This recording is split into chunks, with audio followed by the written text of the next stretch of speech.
on the mic. कमललाई चाहिँ के रूपमा दर्शकहरूले अथवा अरूहरूले चाहिँ चिन्निदिए हुन्थ्यो जस्तो लाग्छ यहाँलाई? कोरियोग्राफर, डान्स डाइरेक्टर, यहाँसम्म आइसकेँ। करिश्माले एउटा कुरा भन्थ्यो, मलाई आज पनि याद छ मलाई, तपाईँ नाचेको मात्रै हेर्छ हौ, हामीले नाचेको त हेर्दैन। यति भएको नाच्थ्यो, मलाई अझै नाच्नु मन लाग्छ। त्यो ओपननेस उहाँहरूमा जस्तो हामीमा हुँदै हुँदैन नि। अनि मैले कस्तो नि, अब म अझै पनि मलाई त्यो मेरो नाच्नु नै मेरो आउटब्रस्ट हो, मेरो डिप्रेसन छ, मेरो फ्रस्ट्रेसन म निकाल्छु, मजा आउँछ। हुन्छु कोही बेला यसलाई सम्झिन्छु, म मौसमीलाई सम्झिन्छु, कोही बेला सम्झेर त्यो छु गरिदिन्छु। पुरानो मुभी हेरिहाल्छु म आजकल, पहिला हेत्तिरिकै यहाँ गल्ती भएछ, हेत्तिरिकै एउटा सर्ट हालेको रहेछ भन्ने कुरा आउँछ। यतिमै म त्यो छु मन तर्फ डिप्रेसन। किन हाम्रोमा we have got very golden memories, platinum memories in our life. अब हाम्रो जति बाँकी जिन्दगी छ त्यही चिज हेरेर हामीले बिताउन सक्छ हामीसँग। We have the lots of and loads of the memories in past. हो नि, अरूको छैन नि हामीसँग त। अहिले म यसो हिँड्दाखेरि कमसेकम 10 जना मान्छेले मलाई चियाएको हुन्छ बाटोमा, कमल दाइ चिया। बसवालाले पनि कमल दाइ कहाँ गएको बस रोकिदिन्छ। अब मलाई थाहा हुन्छ न, होइन कति चिन हामी एउटा कुरा हामी पहिला मिनी बसमा पनि हिँड्थ्यौँ है। कति मिनी बसमा अगाडि बसेर छुट्टी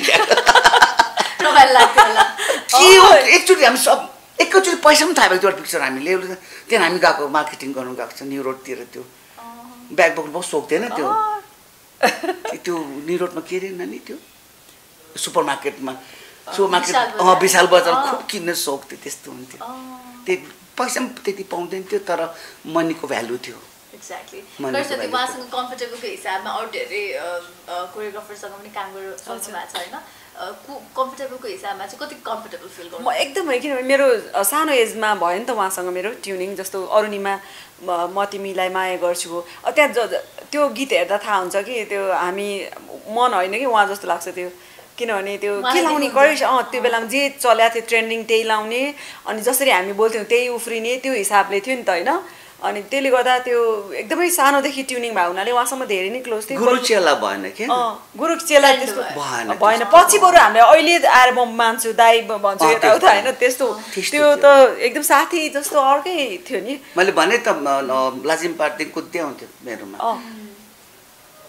त्यस्तो थियो, मजा थियो। म त के भन्ने है, अब त्यही यस्तो पनि दिन्थ्यो विनोदजी छकमा पढ्नुहुन्थ्यो कहिले क्या। किनभने मैले एकदिन के भने विनोद यसो गरौँ न, कमल दाइको तल अर्को अपार्टमेन्ट खाली रहेछ, म त्यहाँ सर्छु नि। किनभने हामी सधैँ तरकारी किन्न जाने रे कि, आफ्नो घर छ त्यहाँ तरकारी किन्न जाने। ए हो विनोद पनि सिरियस भएर अनि गएर हेरेर हुन्छ नि, तर यहाँ बाथरुम बनाएर हिँड्छ, त्यसको बाथरुम बनाउनु पर्यो। पछि मैले सोचेँ घर छ श्रीमान छ, अनि म चाहिँ यहाँ आएर कमल दाइ छ तरकारी किन्न जाने यहाँ बस्ने रे। त्यस्तो हुन्छ।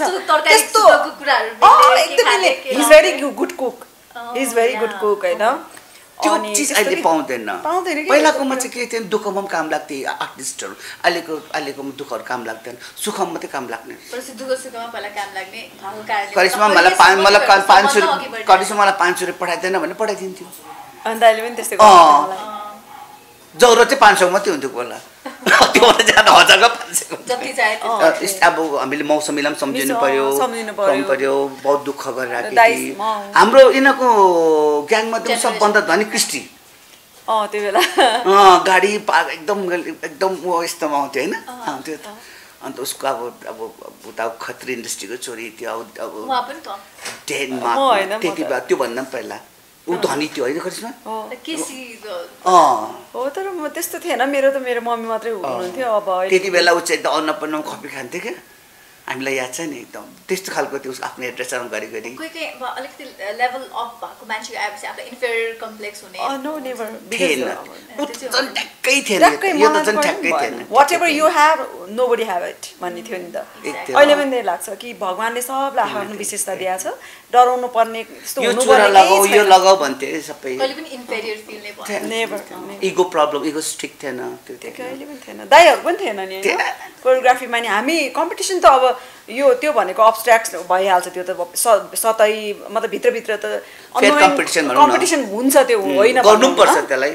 तर बाहिर आएर जस्तो हामी गर्छौँ नि त्यस्तो थिएन बाहिरको देखेको बाहिर यस्तो सोच्ने मान्छेहरूले देखे जस्तो त्यति नराम्रो पनि होइन होइन तपाईँहरू जे पाक्छ हामी त्यही खान्थ्यौँ के खान्थ्यो र अर्डर पनि के हुन्थ्यो र अर्डर पनि के गर्दैन कोरियोग्राफ यहाँसम्म आइपुग्नु यहाँहरूको एकअर्काको साथले गर्दाखेरि पनि हो होइन एकअर्कामा हामी सपोर्ट भयौँ गार्जेन भयौँ एकअर्कामा त्यो हाम्रो एक्सेस मनी पनि हुँदैन थियो होइन गरिसमा त्यस्तो बहुत दुःख गरेर हामी we had a very tough life अनि त्यो गीतहरू हेर्दा पनि अहिले त्यो गीतहरू चाहिँ हामीहरूको त्यो मेहनतको फल जस्तो लाग्छ कि हुन त त्यसमा पैसा हाल्ने अरू नै मान्छे हुन्थ्यो होइन सबै कुरा गर्ने तर गीत पनि अरूको हुन्थ्यो तर हामी त्यसमा थियौँ र हामीले मेहनत गरेको त्यहाँ देखिन्छ भनेर त्यो चाहिँ हामीले नै गरे जस्तो महसुस मनिटर थिएन 2 केन दिन्थ्यो 400 फिटको हुन्थ्यो 800 फिटमा 2टा गाना सक्नुपर्ने एउटा गाना सक्नुपर्ने त्यो छैन भने गाह्रो पर्थ्यो हामीलाई स्पिड सर्ट लिनु सक्दैन थियो गाह्रो पर्थ्यो स्लो मोसन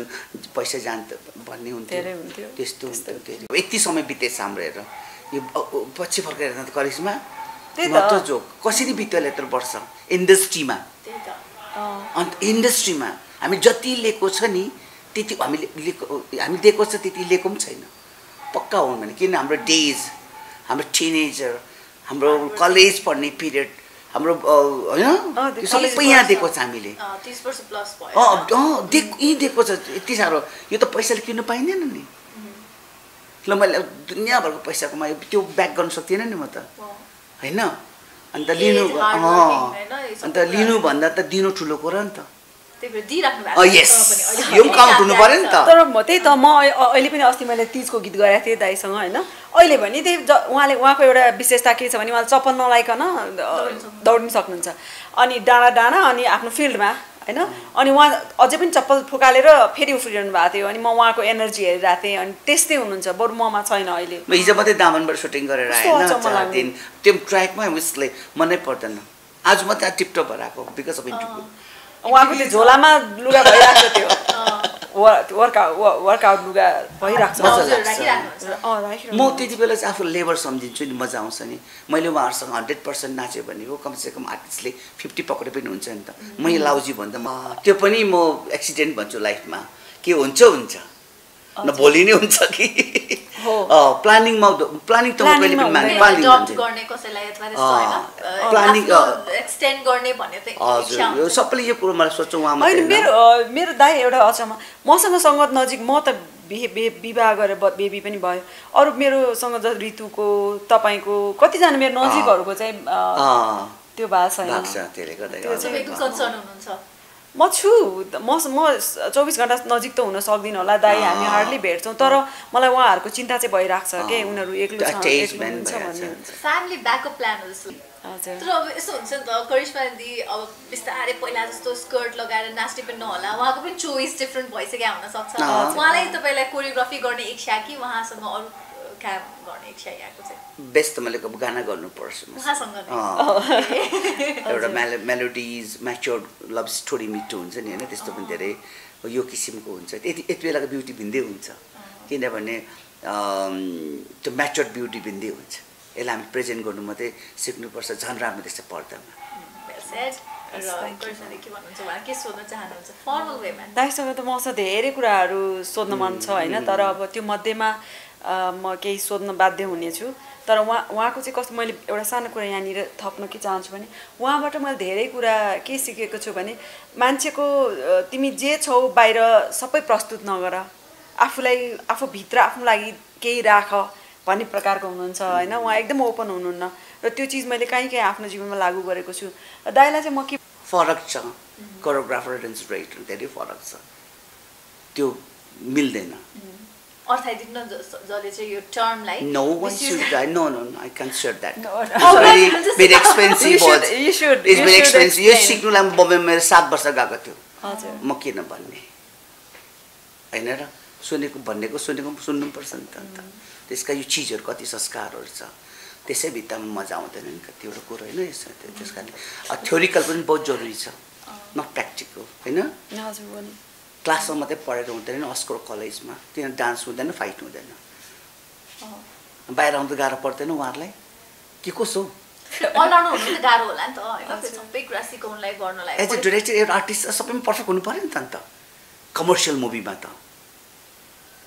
होइन र हुनु पऱ्यो नि बिट सर्ट के हो ब्याकड्रप के हो कलर के हो प्रेजेन्टेसन के हो फ्रेमिङ प्याक के हो फिल्टर के हो लेन्स के हो त्यो बुझ्नु पऱ्यो नि त एज होइन डाइरेक्टर भएपछि त अन्त यो चिजहरू धेरै चाहिँ कुरा